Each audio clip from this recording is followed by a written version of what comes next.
오늘은 출애굽기 10장 말씀을 통해서 우리가 하나님의 말씀을 함께 나누도록 하겠습니다.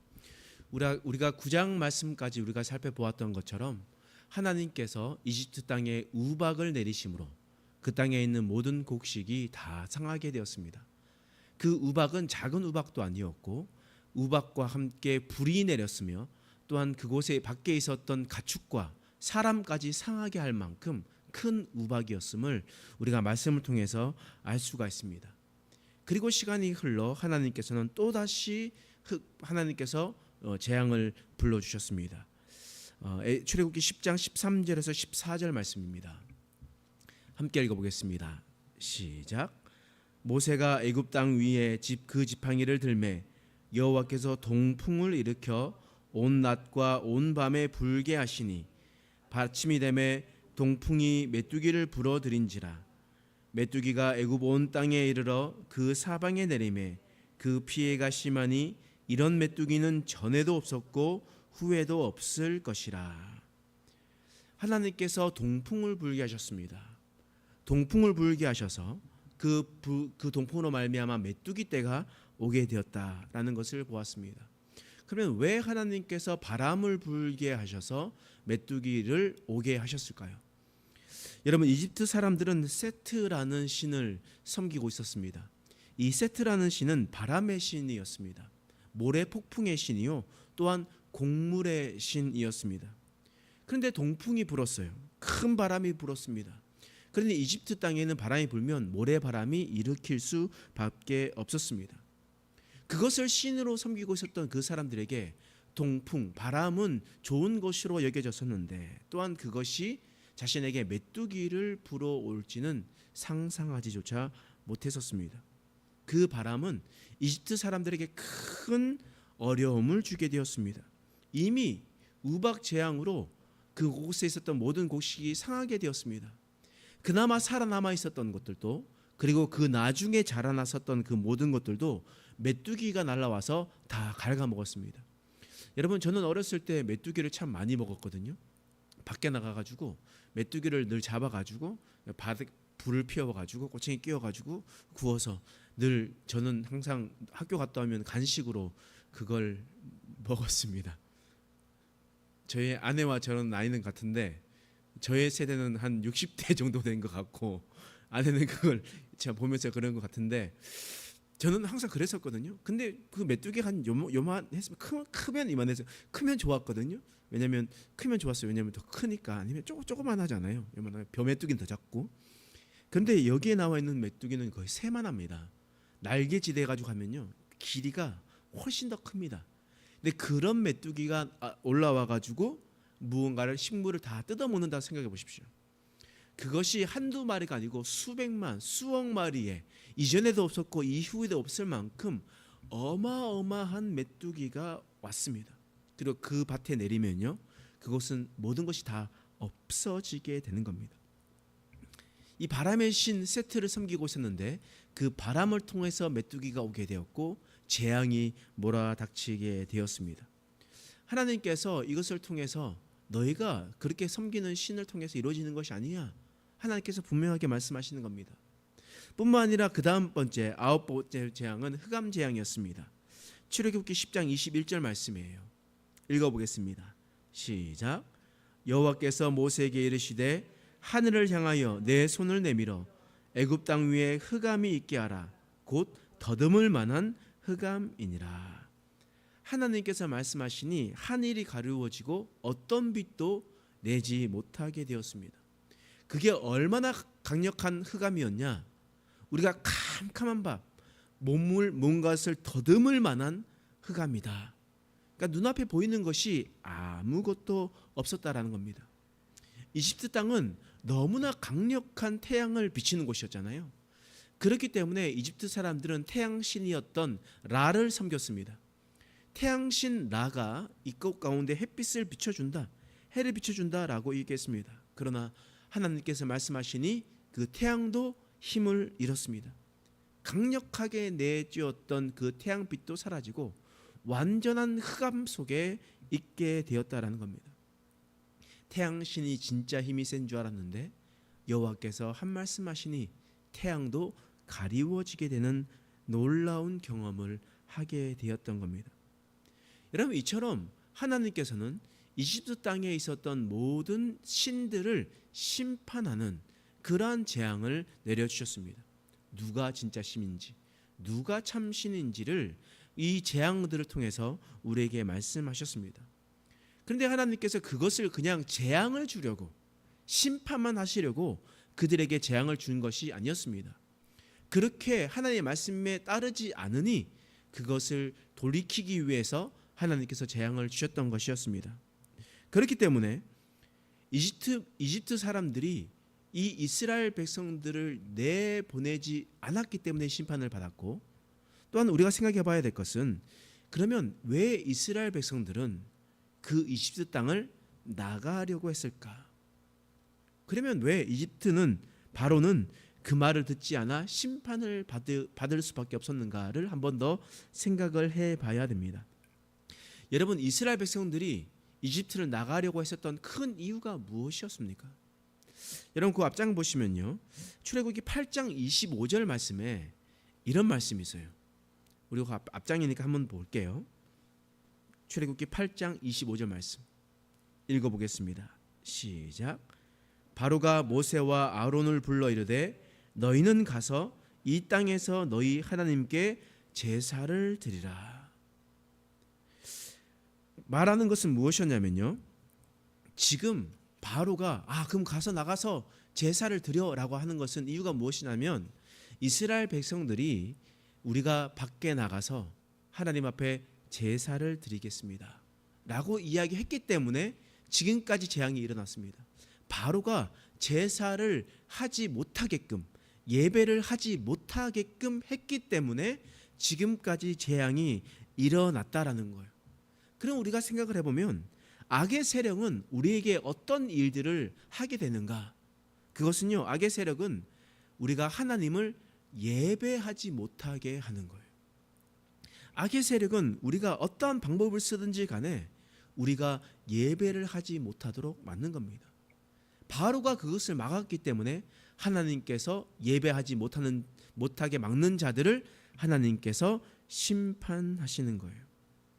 그래서 우리가 말씀하면서 우리가 예배를 드리려고 하는데 드리지 못하게 하는 것들은 악의 세력이다. 우리가 하나님 앞에 나가려고 하는데 나가지 못하게 모두 막는 것은 내 눈앞에 보이는 아내라도, 내 눈앞에 보이는 남편이라도 그것이 악의 세력으로 말미암아 내 마음을 흔들어 놓고 있다라는 것을 우리는 기억해야 됩니다. 여러분, 우리가 예배를 드릴 때 예배를 드리지 못하게 하고요, 그래서 악의 세력은 예배하는 자들에게 예배하지 못하게 더 큰 어려움을 줍니다. 더 큰 힘듦을 줘요. 처음 이스라엘 백성이 여호와 앞에 예배 드리려 한다고 했었을 때 바로 왕이 어떻게 했습니까? 그들에게 더 큰 노역을 시켰어요. 몸을 더 힘들게 했어요. 더 큰 좌절을 줬습니다. 그렇기 때문에 그 좌절로 말미암아 이스라엘 백성들이 예배하는 것을, 주님 앞에 하나님 앞에 나아가서 제사하는 것을 멈춰섰다라는 겁니다. 이처럼 악의 세력은 우리를 예배하지 못하게 하고 예배를 드리려 할 때마다 더 큰 어려움을 주게 합니다. 그런데 그럼에도 불구하고 나가겠다, 예배를 하겠다라고 이야기하면 악의 세력은 어떻게 하겠습니까? 우리 마음 가운데 하지 못한다면 우리 마음 가운데 타협하게끔 한다는 거예요. 우리 마음에 타협하게끔 하는 겁니다. 그러면 오늘 본문에 나와 있었던 바로는 어떤 타협점을 가지고 이스라엘 백성들을 설득하고 있는지 한번 보도록 하겠습니다. 출애굽기 10장 10절에서 11절 말씀이에요. 10장 10절에서 11절 읽겠습니다. 시작. 바로가 그들에게 이르되 내가 너희와 너희의 어린아이들을 보내면 여호와가 너희와 함께함과 같으니라. 보라, 그것이 너에게 나쁜 것이니라. 그렇게 하지 말고 너희 장정만 가서 여호와를 섬기라. 이것이 너희가 구하는 바니라. 이에 그들이 바로 앞에서 쫓겨나니라. 라고 이렇게 되어 있어요. 여러분, 지금 바로가 어떤 타협점을 줍니까? 너 그러면 어른들만 가서 예배드려. 아이들은 그냥 놔두고 그냥 밖에 나가서 너희만 예배 드려라고 이야기하는 겁니다. 여러분, 바로가 이렇게 얘기하는 것은 분명합니다. 아이들만 놔두면 아이를 놔두고 간 부모가 어떻게 되겠습니까? 다시 돌아갈 수밖에 없죠. 어떻게 아이들을 놔두고 떠나갈 수 있겠습니까? 그러니 너희는 가서 잠시 예배를 드리겠지만 다시 죄악의 길로 돌아와, 악의 길로 돌아와 라고 이야기를 하면서 다시 그 죄의 멍에를 메고 종살이 하라라고 시키고 있다라는 거예요. 그러면서 이 악의 세력은 우리에게 타협점을 제시합니다. 또한 다른 이유가 있어요. 아이들만 놔두고 예배 자리를 가면 나중에 어떻게 되겠습니까? 나중에 어른들만 예배를 드리다 보면 나중에는 아이들은 예배를 드리지 못하게 됩니다. 다음 세대들은 더 이상 여호와 하나님을 섬기지 못하는 것이 불보듯 뻔하게 되는 그런 일들이 일어나는 거예요. 여러분, 요즘 젊은 세대들은요, 스스로 자기가 깨어있는 척 생각할 때가 있습니다. 어떻게 얘기하냐면 아이들에게도 신앙의 자유를 줘야 되지 않습니까? 그래서 그들이 저는 하나님을 섬기지만 아이들은 스스로 하나님을 고백할 때까지 그냥 놔두겠습니다 라고 이야기하고 있는 그러한 사람들이 있습니다. 부모가 신앙을 강요하지 않겠습니다 라고 이야기하며 자신이 뭔가 깨어있는 사람들처럼 이야기를 하고 있습니다. 나는 주일에 가서 매일 예배 드립니다. 그러나 아이들에게는 이런 종교적인 세뇌는 시키지 않겠습니다 라고 생각하는 사람들이 있다라는 거예요. 여러분, 어떻습니까? 신앙은 그렇게 타협하는 게 아니에요. 하나님께서는요, 어린아이들에게 어렸을 때부터 하나님의 말씀을 가르치라, 그리고 그들에게 가르쳐서 주의 길을 걸어가게 하라라고 하나님께서 말씀하셨습니다. 모세를 생각해 보십시오. 모세는 태어나자마자 이집트 왕궁에서 자랐습니다. 때문에 이집트 왕궁에서 수많은 신들을 접하고 또한 그런 다른 공부들을 하면서 살아갔습니다. 그런데 모세의 마음에는요, 여호와를 경외하는 신앙이 있었어요. 왜 그렇습니까? 이집트 땅에서 이집트 왕자로 살았는데 왜 그의 마음 가운데 여호와를 향한 신앙이 있었냐는 말이에요. 자신의 어머니 요게벳이 유모로 들어가게 되었습니다. 그래서 이집트 왕궁에서 모세에게 젖을 물리면서 그의 어머니 요게벳이 어렸을 때부터 그에게 여호와의 말씀을 가르치고 알려주고 하나님의 말씀을 보여줬습니다. 그렇기 때문에 모세는 그곳에서 이방의 땅, 이방의 왕궁에서 자라도 그는 여호와 하나님에 대한 신앙을 가질 수가 있었다라는 거예요. 그러므로 어렸을 때부터 여호와에 대한 신앙을 가르치지 않으면요, 나중에 하나님을 떠날 것이 뻔합니다.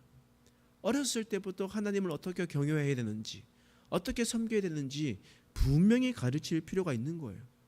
여러분들도 잘 아시잖아요. 어렸을 때부터 교회를 열심히 다녔는데 힘든 일이 있고 고3이 되고 공부할 때가 있으니까 너희 그때는 잠시 쉬었다가, 너는 고3 때는 잠시 쉬었다가 너 대학교 가서 열심히 하나님을 섬겨 라고 이야기를 해서 그 예배가 끊어지면 어떻게 됩니까? 대학교 가서 그 아이가 돌아와서 네, 하나님 이제 끝났으니 주님을 열심히 섬기겠습니다 이렇게 이야기합니까? 내가 공무원 시험을 하고 뭐 입사수 준비를 하면서 시험을 할 때 힘드니까 너 잠깐 예배를 좀 쉬어, 그냥 도서실 가서 공부하고 학원 가서 다녀, 그리고 학교에 가서 있어 라고 이야기하고 난 다음에 그가 직장에 들어가면 그가 하나님을 온전히 섬길 수 있습니까? 절대 그렇지 없지 않습니까? 사탄이 우리에게 타협을 하게 하고 그 타협함으로 말미암아 그 신앙을 잃어버리게 하는 것이 바로 사탄의 계략임을 우리는 분명히 알고 있어야 됩니다. 또한 사탄은 이런 타협점을 줘요. 24절과 25절 말씀입니다. 읽어보겠습니다. 시작. 바로가 모세를 불러서 이르되 너희는 가서 여호와를 섬기되 너희의 양과 소는 머물러 두고 너희 어린 것들은 너희와 함께 갈지니라. 모세가 이르되 왕이라도 우리 하나님 여호와께 드릴 제사와 번제물을 우리에게 주어야 하겠고. 지금 바로 왕이 말하는 것은 무엇이냐면 양과 소는 놔두고 가라. 너희 몸만 가라 라고 이야기를 하는 겁니다. 가축을 놔두고 가라. 여러분, 그런데 고대 시대 때, 이 시대 때 소와 양으로 무엇을 합니까? 하나님 앞에 제사를 드려요. 제사를 드릴 때 희생이 없으면, 피를 흘리지 않으면 구약 시대 때의 제사가 무슨 의미가 있겠습니까?